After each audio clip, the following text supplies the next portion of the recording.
മംഗളം തോന്നുന്നു. അദ്വൈതം പറയുന്ന ഒന്നും പ്രതീക്ഷിക്കണ്ടെന്നാണ്. പക്ഷെ നമുക്ക് കുറെ പ്രതീക്ഷയുണ്ട് അദ്വൈതേ.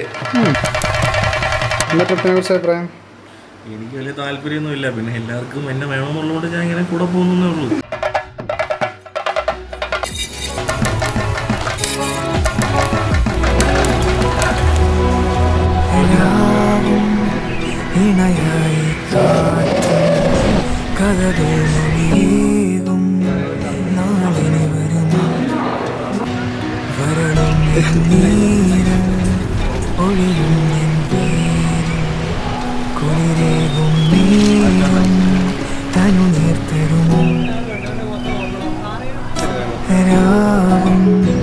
ഇണയായി കാറ്റും കഥകൾ മൊഴിയേറും നാടിന്